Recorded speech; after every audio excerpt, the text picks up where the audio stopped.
gastroenteritis, post-infectious IBS. This was the single strongest trigger for a new onset of IBS. So we're talking about an intestinal infection. Someone is exposed to, let's say, food poisoning. That's what Beck's happening to Beck right now. Campylobacter, Salmonella, Shigella. The probability of post-infectious IBS is 11 to 12% per episode. So someone gets food poisoning. They have a likelihood of approximately 11 to 12% per episode of food poisoning to then get IBS, which is then connected to SIBO, which can take quite a while to address. So food poisoning, water contamination, which can also happen from fecal transmission. When you have your dogs, sleeping with your dogs, and you have they're not too clean. When you have shoes coming in the house, which also transmit fecal and bacterial particles. So there can be a lot of modes of transmission. It's usually from food or water that are contaminated, particularly when you travel. I think it's a bit, if you don't mind me saying, retarded that a lot of people love Bali, and Bali has a name for Bali bellies. You're going to a place where you can literally, the likelihood of you getting this is high. So you get to sit on a beach and sip a pina colada for $7, but you have to spend the next 2 years fixing your gut. Not the best trade-off. Sorry. I've actually been 5 times, but I'm done with it. Anyway, you should know this should be something to look out for. The next one is psychological stress and prior anxiety and depression. So just be careful when you go to these countries. Obviously we go to them with our retreats. Just be careful, okay? There's something called a Mendelian randomization trial, super nerd stuff right here. They're just looking at genetics. They're analyzing it's a really high quality study. They're looking at the genetics of participants in relation to observations that they're making. So you can observe more causal evidence. So things are more linked very strongly, not just observational data. So stress, we are very confident, alters gut motility. So the movement, how fast something moves or slow something moves. Permeability, so think like a screen door, something opens and closes, is things passing through more than it should via the HPA axis. And vagal pathways. Vagal thinking regulating the parasympathetic nervous system. Anxiety and depression often precede, they come before IBS onset by months to years. So addressing the nervous system is really, really, really important. I actually need to share an anecdote. This is important. This is going to take time, but I'm going to do it. Hey, I was consulting with a client who wanted to do some coaching with me. She had seen 2 pretty great professionals. Actually, one of them is in Zion. I can't mention names out of respect. 2 good professionals this person saw for her SIBO. Didn't work. For a little bit, then it came back. So I'm asking her why. What did they do? Okay, one just did kind of the foundations, wasn't that specific. With gut, okay, improved diet, improved nutrition, here are some general supplements. Not that great, but okay. The other one, strong, experienced, educated female health practitioner, been in the game a long time. Did a multi-phase protocol with this client, the works. Supplements, bloods, elemental diet, antimicrobial phase, even went on antibiotics alongside this. Cool. To eradicate the issue, the SIBO. So she's on the call with me. Why is she on the call with me? She's still got problems. So I asked her, did they do anything else with you? And what do you think I'm alluding to here is the missing system of why this woman was on a call with me and seen 2 practitioners pay thousands of dollars, but actually still had this problem with their gut. That's what I want. That's the answer. That's what I believe the answer to be. A key body system that wasn't actually protected and nurtured and supported was her. People often treat clients as like rodents in a study. Well, this supplement's said to work because of this study, so I'm going to give you this, and this program is said to work because this program has worked for you. There's the key thing that I observed that neither of these practitioners did was stress nervous system.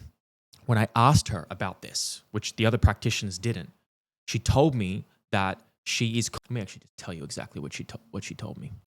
Got it right here. She gets gas, irregular periods, and skin issues. She doesn't have a period, but it came back when she worked with this practitioner, then it went away again. She has this constant sense of urgency that she feels. She constantly feels like she's rushing.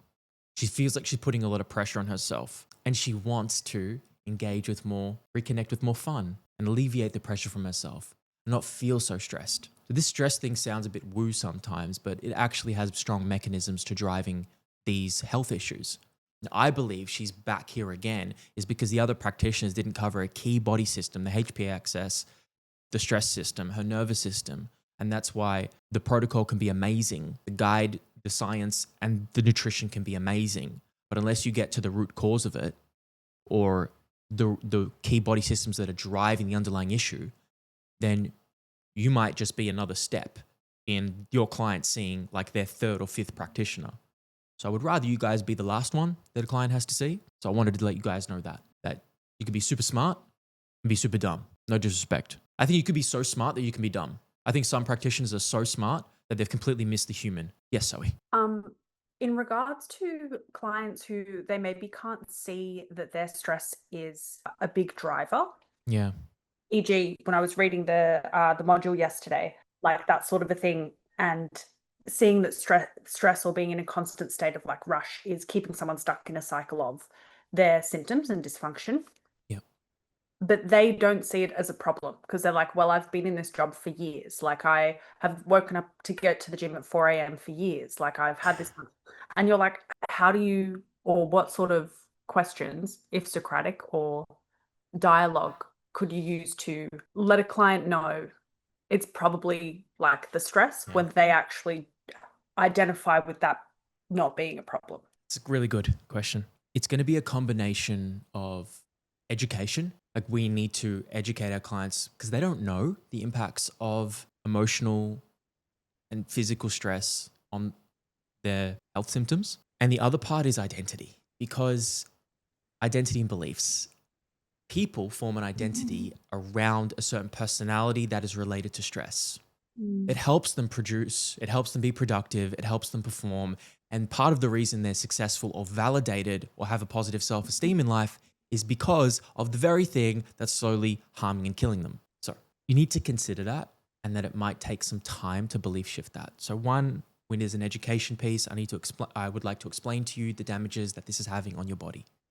Do you see this? Do you realize this? Number two is going to be, I would do some Socratic questioning, guys, and I would ask my client, look, so I want to get the landscape. How do you feel in your day-to-day? And if you ask the stress question, a lot of people are dismissive. Try and go a bit more specific. What does it feel like in your body? Do you tend to feel pressure? Do you tend to feel anxiety? Are you rushing, or do you move pretty slowly? Do you feel more connected to your femininity or masculinity? For the men, it's a lot of pressure in their chest. I would try and be specific in your questions, because you want that as kind of like ammunition to be like, well, you said all of these things, but you said you weren't stressed. Actually, you are actually describing a dysregulated, stressed person. Did you realize that? So we need to be mindful of our language and giving them a language to their own experience of life, because people will dismiss stress or accept it as normal when it's connected to the identity of performance and money and success. And then at the end of that conversation, if someone's really like hard-headed and time again, I would just have a very frank comment, and I'll say, look, I could write you the perfect plan. I could write you the perfect functional guide. I could consult with the best practitioners in the world. I'll go like big example.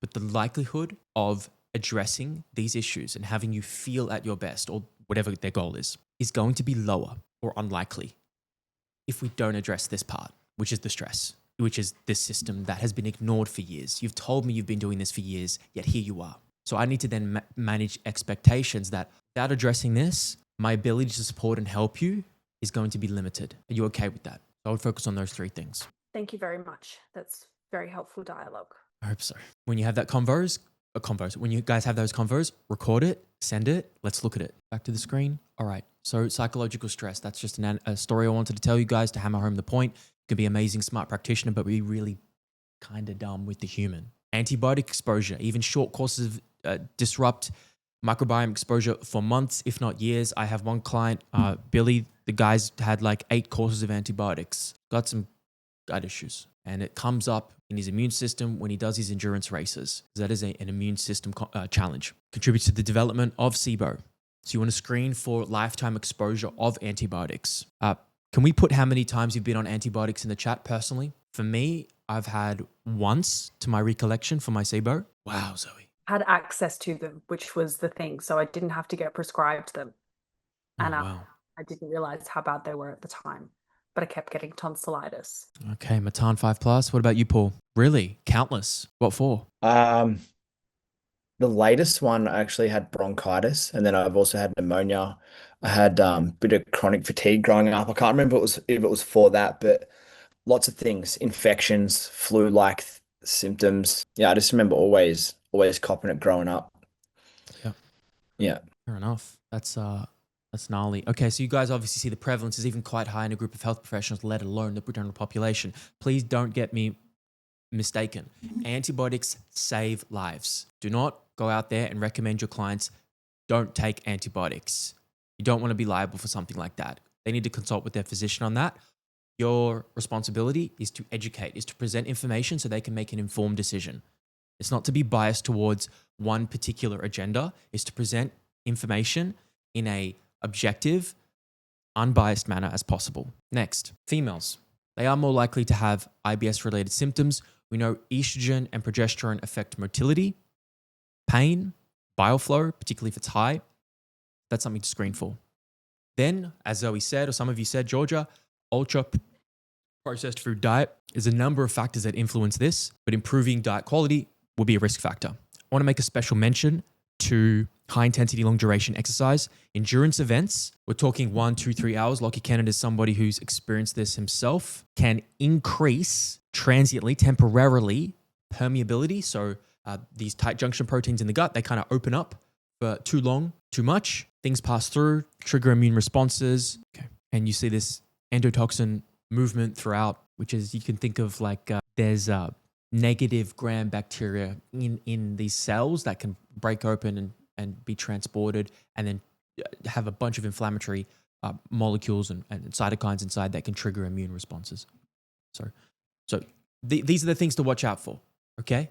These are risk factors that you want to look out for as a professional.